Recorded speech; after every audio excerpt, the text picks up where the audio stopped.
Good morning, students. Today we are going to continue with the story A Day's Wait, which refers to a time period, a duration.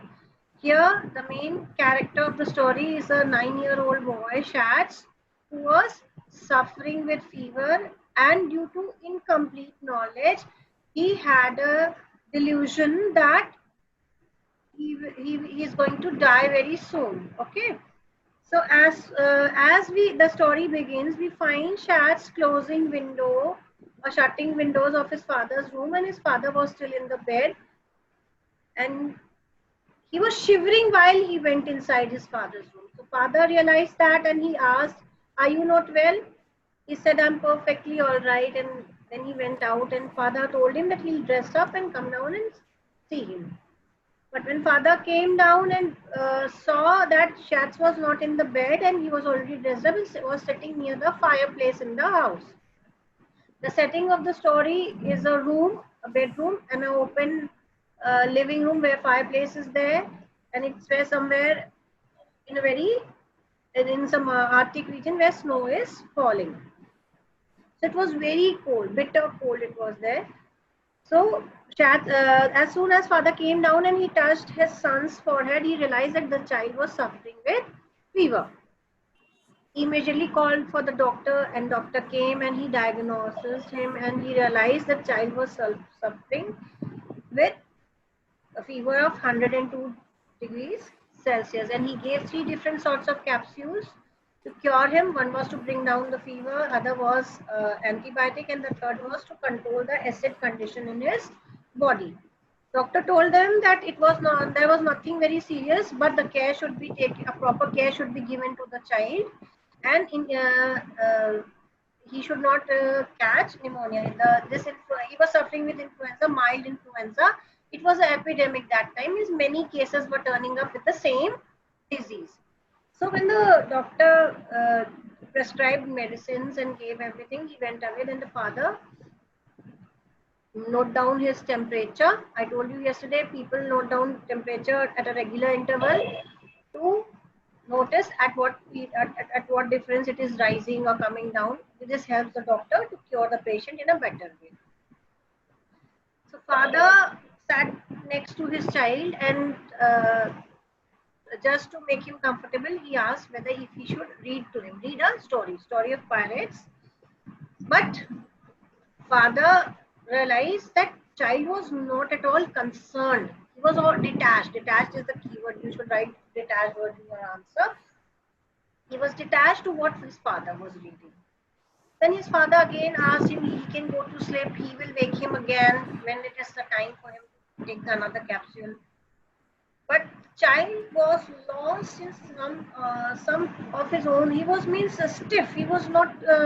He was wandering over something. He was lost, and he was continuously staring towards the foot of the bed, and he was not at all showing any interest to what father was saying.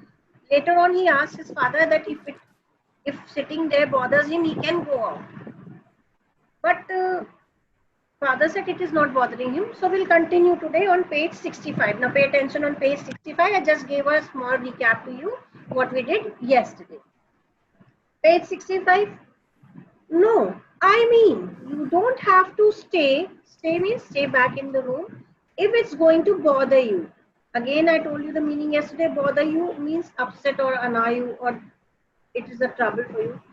I thought perhaps, maybe. He was little light-headed, weak, or likely to lose consciousness. And after giving him prescribed capsule at 11 o'clock, I went out for a while. Prescribed, suggested by the doctor or advised by the doctor. Now who went out? Who was in the room? The boy was in the room, and his father, the narrator, went out of the house. He went out for a walk with his pet dog, and they hunted two birds also. I will let you know how. It was a bright, cold day. The ground covered with sleet. Sleet is a mixture of rain and snow. It falls together. Geography, it is a form of precipitation. You must have learned in geography. That has frozen so that it seemed as if all the bare trees, bare is uncovered, trees, the bushes, the cut brush, that is the small hedges, and all the grass on the ground, and the bare ground has been varnished with ice. Ice is here snow. Varnished, covered. There, as though everything was covered with a white sheet. Everything was appearing white. I took the young Irish setter, that is the dog's breed, for a little walk up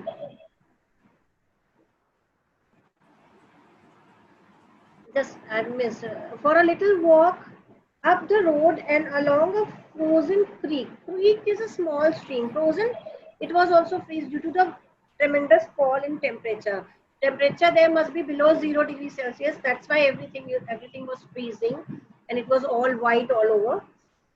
White due to the snow. But it was difficult to stand or walk on the glassy surface. Means it was all smooth because everything was frozen. And when you don't have friction, you slip. That's why the tires of vehicles have cuts in them to create friction. So it was difficult for them to walk properly on that even glassy surface. And the red dog slipped and slithered. Slithered move in a shaky way, like sort of means snake slips here and there. Because in the same manner, dog was going sometimes going right and left and trying to move forward. He was not able to walk properly. I fell twice. Who fell twice? The narrator, father of Shats. Hard. Once dropping my gun means he was carrying his gun to hunt down the birds and having it slide over the ice. Even the gun was sliding over the ice. He flashed a covey of quail. That is, covey is a collective noun that for a group of birds, of quail, that is breed of birds, under the high clay bank with overhanging brush, and I killed two.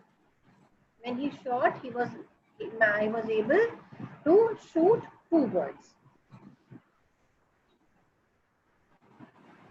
And I killed two as they went out of sight over the top of the bank. Why they were out of sight? Because as soon as they must have heard gunshot, other birds flew away to save their lives.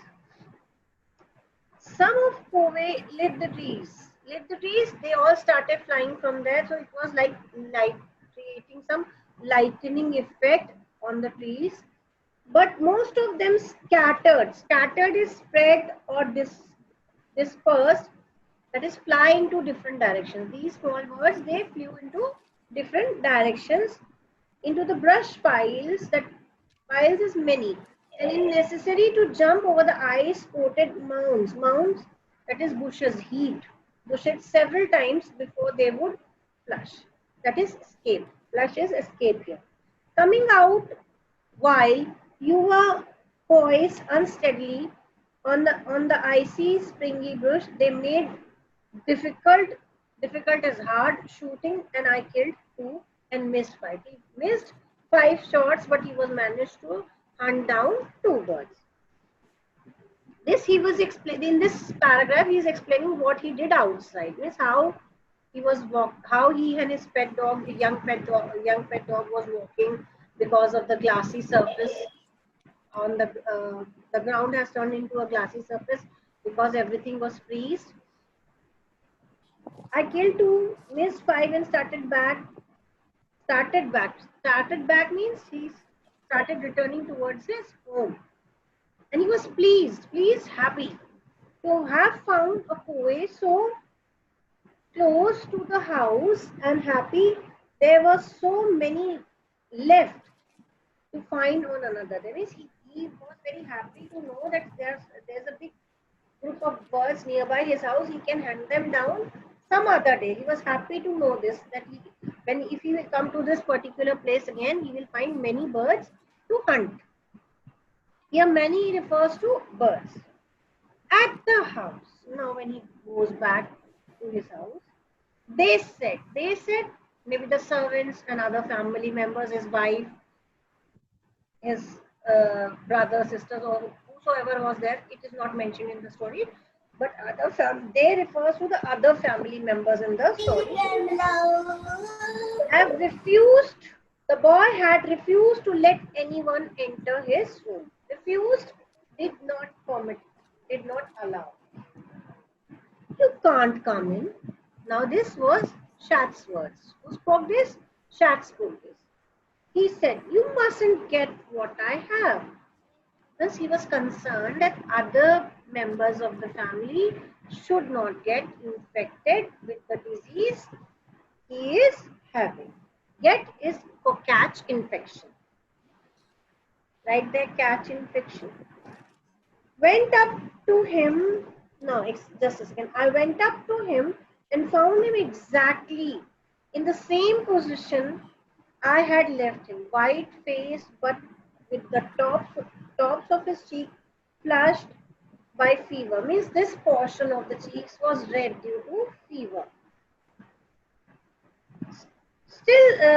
Staring still, that is looking continuously again in the same direction towards the foot of the bed, as he stared at the foot of the bed. I took his temperature. Now he again, when he came back, he measured his body temperature. Now Shat asked, what is it? Now he wanted to know how much temperature he's having at this moment. He said, something like 100. I said, it was 102 and 4 tenths. 102 and something nearby that. Means it was not in a, he means Shat was not in a critical condition.